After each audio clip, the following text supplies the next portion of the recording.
The story today is quietly devastating enough to linger in the chest, long after the last word set beneath a vast prairie sky, heavy with stars and silence. This is a place where two broken lives cross paths without meaning to, at the edge of land that remembers loss better than hope. It begins with a simple morning walk to the creek, something small, almost forgettable, yet powerful enough to awaken a woman who thought she would never feel whole again. Before we kick off this adventure, don't forget to hit like on the video and let us know in the comments where you're watching from. The prairie rolled out forever, beneath a sky thick with stars, more than Ada Whitlow had ever counted in her 23 years, and she stood at the fence line of her aunt's claim, watching the heavens drift slow overhead, wondering if this was all her life would ever be a quiet standstill on the edge of nowhere, waiting on something that never showed. She had come west 2 years earlier to help Eleanor Whitlow, widowed and worn down, hold onto a piece of land that kept slipping through their fingers despite every honest effort. Ada stayed because there was nowhere else to turn. No kin back east who wanted her, no prospects worth chasing. No future that looked kinder than this present, of hard labor, wide sky, and a loneliness that ached without pause. She wasn't pretty in the ways men tended to notice, too tall, too sharp at the edges, features her mother once called striking, though Ada knew they cut against the grain of ordinary beauty. Her hair lay dark as midnight, her eyes a pale, unsettling blue. Her body was lean and capable from years of work, but without the soft curves men praised. She had been offered marriage exactly once by a widower with 6 children, who made it plain he wanted another pair of hands more than a wife. She refused. Even solitude, she decided, beat that bargain. 3 weeks earlier, a small camp had appeared to the Dry Creek people, granted leave by Calvin Rokes, the Indian agent, to hunt on lands that had once been theirs before treaties and broken promises pushed them onto parcels too small to keep a way of life alive. Ada had never believed the stories told in town. She'd watched how the Cotton Bend folks stared at her aunt's young hired girl, seen what so-called civilized men did when they thought no one was looking, and learned early that cruelty didn't belong to any one color or creed. She met him first at the creek, where she fetched water each dawn, choosing the hour to dodge the heat and the eyes that followed women who lingered. He was bathing when she came, standing thigh-deep, where the first light broke the water into shards, and she stopped cold at the tree line, unable to move, unable to look away, caught by a man who looked shaped from the same elements as the land itself. He was beautiful in a way she hadn't known men could be tall. Spare, perfectly balanced skin, burnished like copper in the morning hair, falling past his shoulders in a dark, glossy fall. His face was all strong lines and clean angles. His eyes took the light and returned it warmer, close enough to steal her breath from across the stream. She watched water slide from his body as he stepped free of the creek, watched muscles shift beneath skin, made for touch, and felt something wake in her. She'd spent years convincing herself was gone for good. He had seen her likely from the moment she arrived. And when he turned, the weight of his gaze landed like a hand steady, knowing without a trace of judgment. He didn't cover himself or flinch at being seen. He stood in the growing light and let her look, as if her attention were welcome rather than shameful. She ran then back toward the homestead without the water she'd come for, heart-hammering face, burning her mind, crowded with images she couldn't forget and didn't want to. Yet she returned the next morning, and the one after, and the next. He was always there, as if he knew she'd come, as if he'd been waiting. They didn't speak at first. They simply shared the place divided by the creek and the distance between their worlds.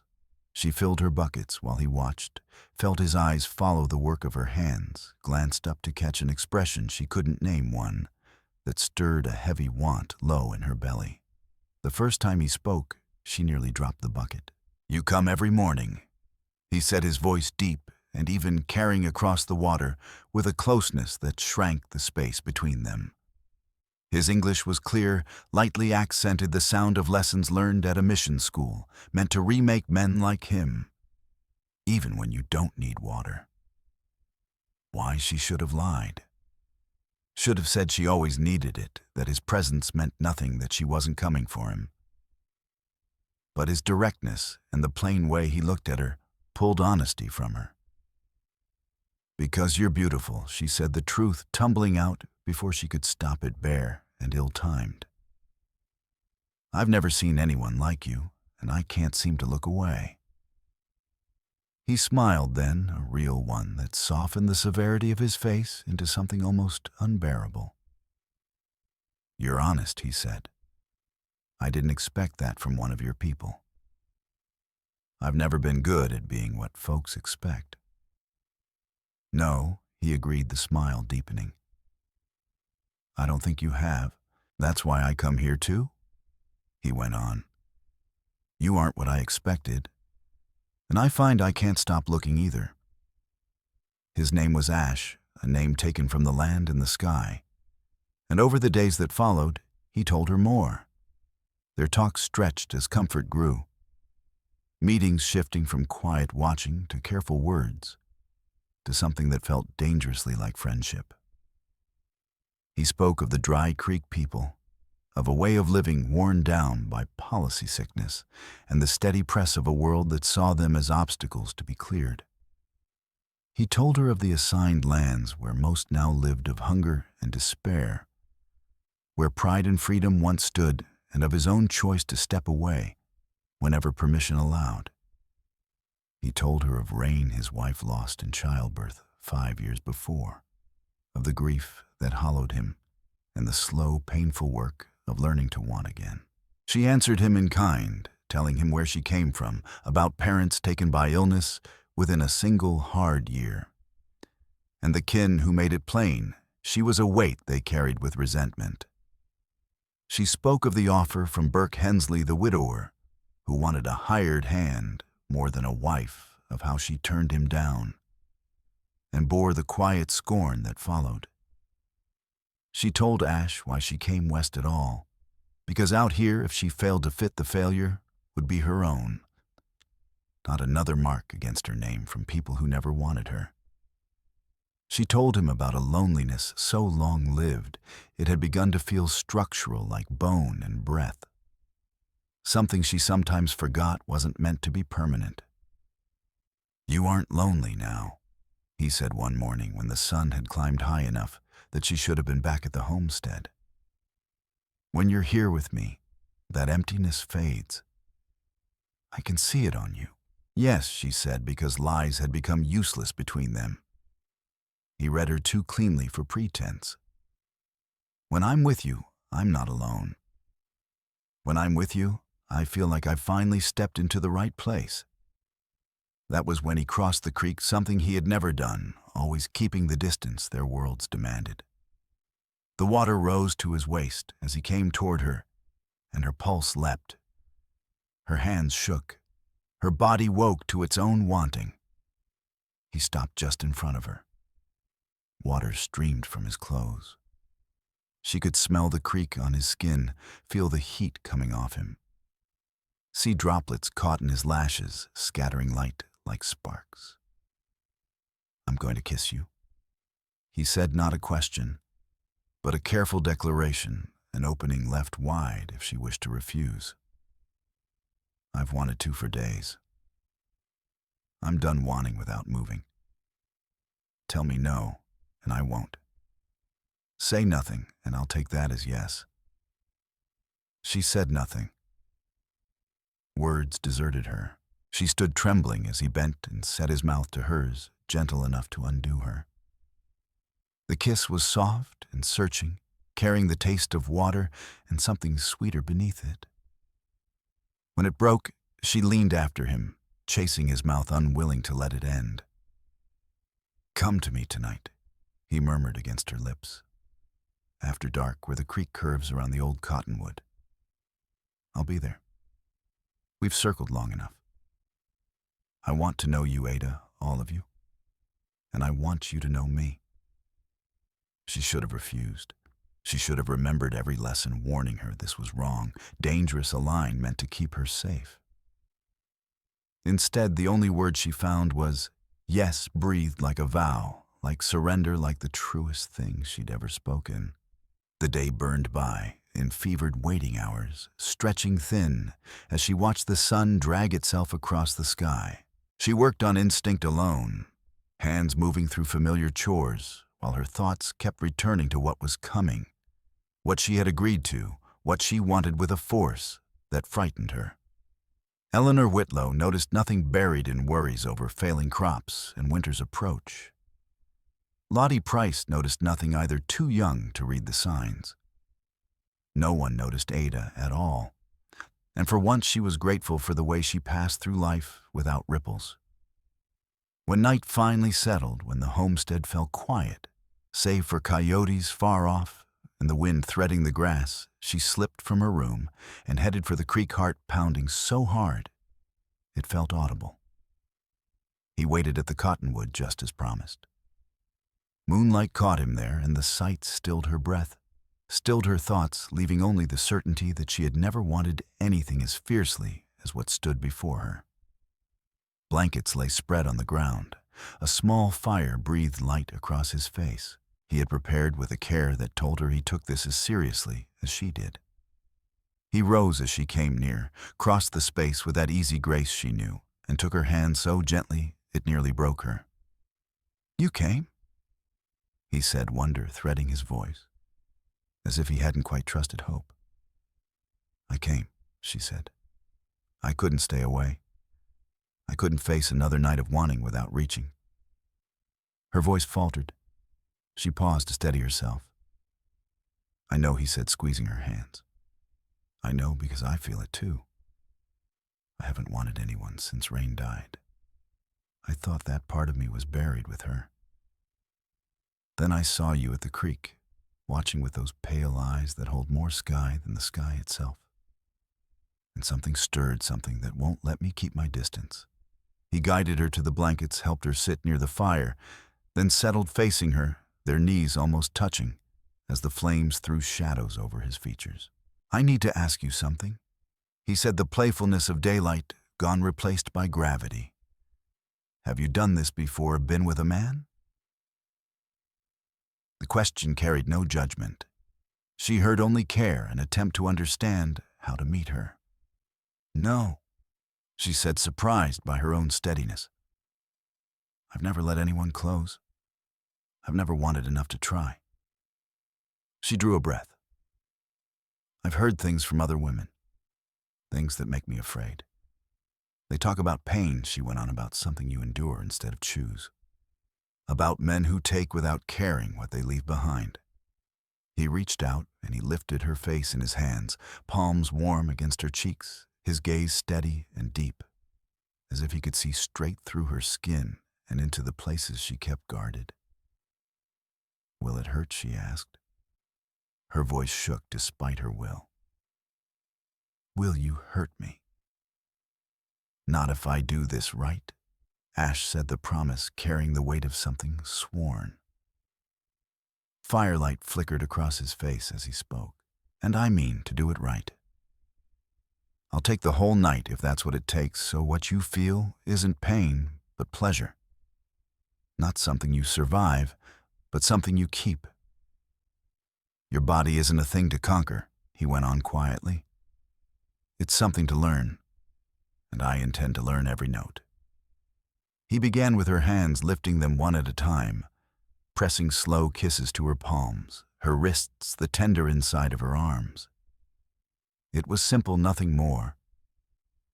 And yet the feeling spread through her in waves, stealing her breath, loosening something tight in her chest she hadn't known was bound. "We've got all night," he murmured against her skin.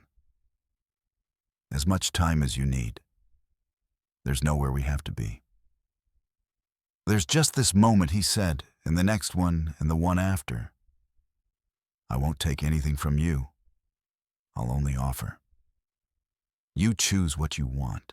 He undressed her at a pace that felt deliberate, unhurried, slow enough that she could breathe through each new inch of exposed skin, feel the night air on places no one had touched since she was grown. His fingers worked the buttons of her dress with endless patience, pausing to trace the skin he uncovered to kiss her throat and the line of her collarbone, the soft place beneath her ear. When her dress finally slipped down around her waist, she was shaking not from cold, but from the shock of being handled with such care. He eased her down onto the blankets and continued hands and mouth, learning her the way a man studies ground before building. "Tell me what you feel," he whispered near her breast. She gasped the warmth of his breath alone nearly too much. "I want to hear you," he said. "I want to know what brings you pleasure." "I don't know." She admitted the words broken by sensation. "I've never let myself find out." "Then we'll find it together." His mouth traced a slow circle, and she arched up with a sound she didn't recognize as her own. "There," he said softly. "That's one. What else?" He lingered over her upper body for what felt like hours, mapping her from throat to waist, discovering places that pulled sharp breaths from her, places that drew moans, places that made her writhe beneath his touch, with a need she couldn't have named, much less hidden. When the last of her clothing was gone, and she lay bare beneath the stars, and his gaze, she waited for the shame she'd been taught would come. It never did. Instead, there was only the way he looked at her, reverent, unguarded, and the sound of his voice murmuring words in his own tongue, words she didn't need to understand to feel. "Now," he said, rising to undress himself, "I show you what you do to me, so you know this isn't taking. This is giving both ways." She watched him shed his clothes, and the sight of him in the firelight caught her breath with its quiet power.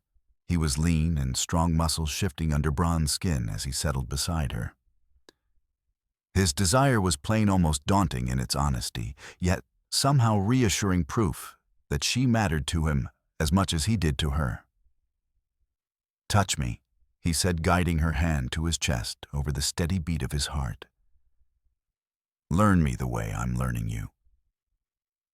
"This isn't something I do to you," he told her. "It's something we do together. Equal." She explored him, hands growing surer as her confidence rose, feeling the heat and strength beneath her fingers, learning how his breath caught when she touched him just right. She'd never imagined a man's body could be beautiful, never thought touching one could bring her joy. But this did. It taught her things she hadn't known she needed to learn. When he finally moved between her thighs, when the moment she both feared and wanted arrived, her body tensed on instinct, bracing for the pain she'd been warned was inevitable. "Look at me," he said, his voice calm, steady, an anchor against her rising fear. "Stay here. Don't rush ahead in your mind. Stay with what's happening." She met his eyes and saw only patience, only care, only his full attention fixed on her. She felt his hand move between them, felt his touch draw a sharp breath from her, felt her body answer in ways she hadn't known it could. "Not yet," he murmured, fingers moving with purpose, slow, sure, coaxing sensation through her until it rolled in waves. "But you will be. This is what I meant. I'll take the night. This is how I do it right." He brought her close to the edge twice, with his hands alone, lifting her higher than she knew possible, then easing her back, teaching her body how to open, how to want, how to need what he was offering. By the time he settled himself again, she was aching for him, her hips moving without thought, reaching for the promise he'd made. Now she breathed. "Please now." He entered her slowly, so slowly, giving her time to breathe through every inch, watching her face for pain, and finding only wonder, only relief, only the deep brightness of being filled at last. There was pressure, yes, a stretch she'd never known, but no pain, no sharp intrusion, nothing like the horror story. She had heard the stories other women told, yet what she felt was only fullness, a deep sense of completion, a rightness so overwhelming that tears slipped down her temples without warning. "Are you hurt?" Ash asked, going still the moment he saw them. "No." Ada managed a breathless laugh, breaking through her tears bright with disbelief. "No, I'm not hurt. I don't even have words. I'm whole. For the first time in my life, I feel whole." He moved gently at first, setting a slow, steady rhythm shaped around her response rather than his own. His hands never stopped learning her, even as their bodies moved together, finding the places that drew cries from her, that sent her tipping toward a height she'd never known, a sheer drop she chose to fall from. When it came like nothing she had ever imagined, a surge that began deep inside her and spread outward until every nerve seemed to sing. She heard herself call his name, felt her body lift to meet his, felt the world blur into pure sensation, endless, boundless. He followed moments later, his own release shuddering through him, and together they slipped into a space untouched by time or worry, held only by what they shared. Later, tangled beneath the same stars that had named him, she traced idle lines across his chest, stunned by what had passed by, what she had become, by what they had made together. "I thought it would hurt," she said quietly. "I was so afraid." "I know," he said, drawing her closer, his mouth resting in her hair. "Women are taught to fear what should give them joy," he went on. "And men are rarely taught that a woman's pleasure matters as much as their own. But among the Dry Creek people, we're taught that intimacy is sacred, that a woman's experience measures a man's worth. I couldn't have lived with myself if I'd hurt you." "You didn't," she said. "You showed me feelings I didn't know I was capable of." She lifted her head to look at him. Even in the dark, she saw warmth in his eyes, the quiet pride of having given the tenderness that matched his strength. "Thank you," she said, "for taking your time, for caring." "There's no need," he replied. "What you gave me, your trust, your openness, your courage to learn instead of fear, those are gifts beyond price. I should be thanking you." They came together again before dawn, and this time she moved with more certainty, guided by what he taught her, discovering possibilities she'd never imagined. And once more, as first light brushed the horizon, they shared something gentler, less fire than a prayer, a blessing spoken without words. When she finally rose to leave daylight pressing close, she dressed with a reluctance that felt almost like pain. He watched from the blankets, his body washed in early gold, and she knew this night would live inside her forever. "Come back," he said, "tonight and every night. Come back until the stars forget how to shine and the creek forgets its way. Come back because what we found is rare, because it's worth fighting for." "I will," she promised. "Tonight and every night. I'll come back because I finally know what it is not to be lonely. I'll come back because you taught me my body isn't an enemy, but an ally. And because I love you, Ash. I didn't know I could love until you showed me how." He rose, crossed to her, cupped her face, and kissed her with a tenderness that ached. "I love you too, Ada, of the pale eyes," he said. "I'll be waiting tonight and every night." The weeks that followed were the happiest Ada Whitlow had ever known. She lived for the nights, for the hours in his arms, learning and being learned, giving and receiving, discovering depths within herself she'd never touched before. By day she worked in a quiet glow, carrying the secret of what she'd become. Eleanor Whitlow noticed the change, commented on the color in her cheeks and the light in her eyes. Ada brushed it off with talk of weather and work, anything but the truth that would have stirred trouble. When the hunting season ended and Ash's band was called back to the assigned lands, the parting cut deeper than she knew how to bear. They stood at the creek in the gray before dawn, holding on as if that alone might keep the world still. "Come with me," he said, urgent, now desperate. "Leave a place that never wanted you. Come where you'll be cherished. It won't be easy. Life there is hard. But we'll be together, and together we can survive anything." She thought of her aunt, the homestead, the life she'd known. Then she thought of the nights in his arms, of the wholeness she'd found of the love that had turned mere existence into living. "Yes," she said. "Yes to hard. Yes to uncertainty. Yes to whatever comes, as long as it comes with you." They left together when his people departed Ada, carrying nothing but the clothes she wore and the love she'd claimed. Eleanor Whitlow would believe her taken, would tell stories shaped by fear and rumor, never knowing her niece had gone freely into the arms of a man who had shown her more tenderness in one night than she'd known in 23 years among her own. The life that came after was harsh, just as Ash had warned her it would be. The assigned lands were marked by hunger and resignation, by people stripped of their old ways and handed little in return. Yet Ada Whitlow found her footing there. She learned the language, the rhythms, the customs. In time, she was no longer seen as an outsider, not as a white woman who had wandered in, but as a wife who loved one of their own. And every night inside the small shelter they shared, Ash reminded her again and again that closeness did not have to bring pain, that pleasure was not something borrowed or bargained for, but something she was born deserving. The question she had whispered on their first night never lost its answer. Would it hurt? Not if I do it right. And he always did. Night after night, he kept that promise. Ada had never known happiness like this, never felt so complete, so certain that the road she chose was the only one that could have led her here.